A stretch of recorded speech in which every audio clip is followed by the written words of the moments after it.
welcome to episode 4 of SWF The Aftermath. Here we have the Fallout show from When Hell Freezes Over. So let's begin. Alright, starting out the night, Jack Bruce comes out to the ring, and he's very upset that the Crippler didn't want to finish the match that they started. In case you need a little bit of reminding, the Crippler intentionally got himself disqualified by delivering a nut shot to Jack Bruce right in front of the referee. He just wanted to get out of the match. So then Joey Morgan comes out and goes, "Hey man, at least you got your hands on him. I won my match and I didn't even get to keep my title because that snake Paul Huntingdon ran off with it."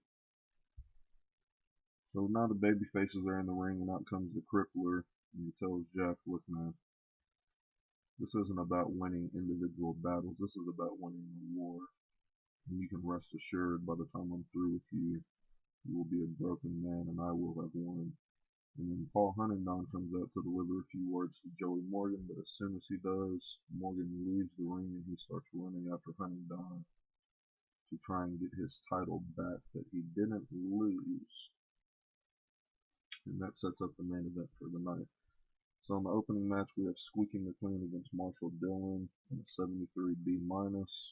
Squeaking the Clean defeats Marshall Dillon in 7 minutes with a stand removal. This is just to get Squeaky on the card, get him a win. He's an upper mid-card guy. I don't want him to look too terrible.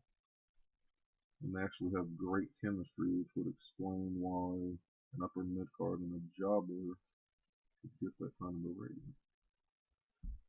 Now we go backstage in Jerry Eisen's office. In case y'all haven't figured out, he's basically the authority figure of the show. So Gilmore goes in there and he's pissed because the main event title match at When Hell Freezes Over ended in shenanigans. And he wants him a piece of Eric Eisen, and he wants him tonight. So Eisen takes that into consideration, and he said he'll think about it. Now we have Hollywood Brett Starr in the ring, and he's bragging about his history, bragging about how he's the second coming of greatness, talking about how his dad used to be here, how he's a multi-time world champion, etc., etc. And then Brett Biggins comes out and he says, "Look, Hollywood, I've been here for almost 20 years. I've seen guys like you come and go this entire time. You're nothing." That leads to a match between the two in a 60C, in which Hollywood Brett Starr defeats Biggins in 5.5 minutes by pinfall with a Hollywood hammer. So giving Brett a little bit of a push, playing up his history a little bit, I think he can settle real well in the mid-card to the upper mid-card. Potentially the main event if we don't have any backstage issues with him, but he is a pain in the ass backstage, so that alone has me kind of hesitant to push him. But his mic skills and then his history in the canon is really something that I kind of want to get behind, and that's kind of the story that we're telling with him now. So now we see Robbie Retro come out to the ring, and he's the disco stud. He's got one of those little balls with the multi-lights that spin around, and he's kind of doing some disco moves and dancing. And then Remo comes out to the ring and just beats the fuck out of him, just absolutely murders this guy. And then he grabs a microphone and he threatens Eisen that he's going to get him some revenge very soon if Jerry Eisen doesn't do something about this ending at When Hell Freezes Over. He wants his rematch, he wants his title, and he's going to stop at nothing to get it. Now we have James Prudence versus Stephen Parker in a 71B-. Prudence defeats Parker in 7:14 by submission with a Prudential pain plan. This match is designed kind of to be the spot fest on the card, a little bit of high spots, flippy shit, so to speak. Neither one are very young, but they're both young enough where they can kind of pull off that type of match. And then also, I don't like having it where tag teams only have tag team matches. I kind of like to see the guys as singles too. So that's kind of what this match is to do, kind of give James Prudence a little bit of time on the card without his partner. And then introduce the crowd a little bit to Stephen Parker on his in-ring work. Right now he auto pushes as an opener, and he's not very popular. He's in his low 30s, I believe, so we might wind up pushing him in the mid-card. But as of now, he's kind of going to be more or less a jobber to the mid-card guys, and we'll try to move him up to the card by jobbing.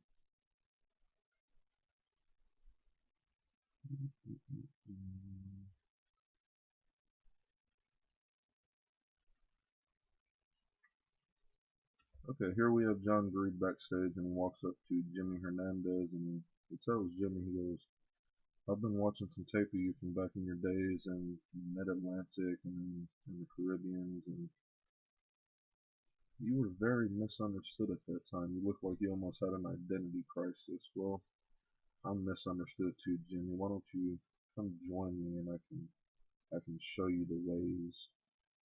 And Jimmy kind of looks at him up and down and scoffs, and then he says, you know what? You can't show me anything, John. Matter of fact, I'll show you something tonight. And then he walks off. So we got a match set between the two. And now we see Eisen in his office again, kind of talking to himself about how he's going to handle Gilmore and Remo's proclamations. And now Rogue comes in.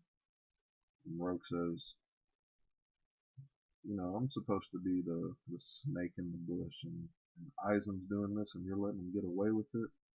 This isn't right. I earned that shot. And Eisen comes in and he just steals it. I want a rematch for that belt. I deserve a rematch. So now we have Jimmy Hernandez versus John Greed in a 68C+.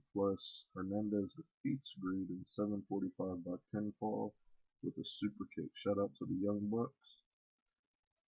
And this is kind of continuing Jimmy's little slow push. May have him in a little program with Greed, not sure. Hernandez just, it's kind of been a little bit of an open match. Like I said, just want to push Hernandez up the card kind of slowly, give him a spotlight, maybe a spot at the top in a couple of months. Like I said, we need more main event baby faces. The top of the card is very heel heavy right now. And now we have Brandon James and Chrissy Angel in the ring. A little short promo. James calls Valiant and Hannah's actions at When Hell Freezes Over despicable. He can't believe how a woman would lay hands on another woman like that, especially since they had done nothing wrong. To which the crowd, of course, boos because Chrissy is the one that cost Valiant the match. So now in our co-main event of the evening, we see Ingrid Gilmore take on Joe Sexy in a 81B. Gilmore defeats Joe Sexy in 12:47 by pinfall with anger management. I wanted to give Gilmore back a win. He's the one that took the pinfall at the pay-per-view. Have some pretty solid plans for Gilmore. He's probably the best wrestler on the card, so we'll see him in action more times than not. But I don't want him eating too many pinfalls. I kind of want to keep him strong a little bit, so that's what this match was designed to do. And now we see Jerry Eisen come out to the ring, and he calls Eric Eisen out. He goes, Eric, I don't know how you're pulling this off. I can't prove how you're doing it, but I'm almost certain that you're the one that's causing these two masked assassins to attack everybody that is in our main event scene here. Everybody that's fighting for the title, you're screwing them out of it. So here's what we're going to do next week in our main event. Angry Gilmore, Rogue, and Remo will team together to face you, Eric. And if you're able to find a couple of partners to make this a 3-on-3, that's great. But if you can't, since you like to screw everybody, you will be on your own. And Eric, of course, is pissed off and bewildered, and it's going to be tough for him to find some partners since everybody in this locker room seemingly hates him. So now we see Monty come out to the ring, and he calls out Mikey Lau, says he wants to set the record straight. He didn't really want this to happen. He didn't want to have to have Big Smack Scott and Kurt Laramie assault and beat him down like they did. All Mikey had to do was accept his offer and join his side and fight the good fight for him. So as Mikey's getting in the ring and seemingly about to beat the piss out of Monty, Big Smack Scott and Kurt Laramie appear through the crowd on the apron, and then they get in the ring and they all kind of back Mikey up against the ropes when suddenly the Hero Squad come out from the back. Jungle Lord and Captain Atomic come out, and as soon as they slide into the ring, Monty and his hired guns back out of the ring. So in the end, we see the baby faces standing tall in the ring while the heels are retreating. And now in our main event of the evening, we have Joey Morgan and Jack Bruce versus Paul Huntingdon and the Crippler. In a 81B, Huntingdon and the Crippler defeat Joey Morgan and Jack Bruce in 11:30 when the Crippler pins Jack Bruce following the Tombstone Piledriver. So this is kind of a continuation of the storyline. Bruce and Morgan are fighting from underneath almost the entire match due to the underhanded tactics of Paul Huntingdon and the sneaky Crippler. And then kind of the same way that the match ended when Hell freezes over. Huntingdon comes in to distract the ref while Bruce has the upper hand on the Crippler. Crippler kicks him in the nuts directly, but the referee has his back turned, so there's no DQ this time.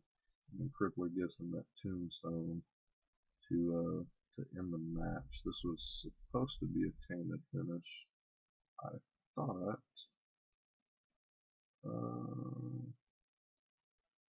I forgot to put a tainted finish. Well, this was supposed to be a tainted finish. Unfortunately, I did a decisive finish. Or didn't do any finish, actually. Yeah, it's supposed to be a tainted finish. So anyway, also during the match, anytime Huntingdon would come into the ring, Morgan would try to come in, and the referee had to hold him back. So that's the reason why the baby faces were fighting under the entire time. Morgan seemed too concerned about getting his title back from Paul than actually winning the match. And here at the end, we have the coronation of Eric Eisen. Eisen comes out with his title, and he's talking about how he's deserved this, how he should have been champion all along, how he beat 3 of the top guys that this company has to offer all by himself. Now remember, he didn't see the 2 guys come in and attack Remo and Gilmore. He was sitting on the rubble of an announcer table, but he did get up and he did surely take advantage of it. And then just when you think his bragging couldn't get any worse, out comes Vengeance. The lights go very dark, and then you hear a heartbeat pulse through the arena, and then Vengeance appears at the top of the stage. And he walks slowly to the ring. Eisen's back is up against the ropes. Vengeance takes the middle of the ring. He points to the title over Eisen's shoulders, and then he cuts his throat, just like The Undertaker would do. Eisen backs out of the ring looking terrified as we end the show. Show got an 82B, increased popularity in 3 regions. So going into the next show, how does Eisen react to Vengeance's seeming challenge?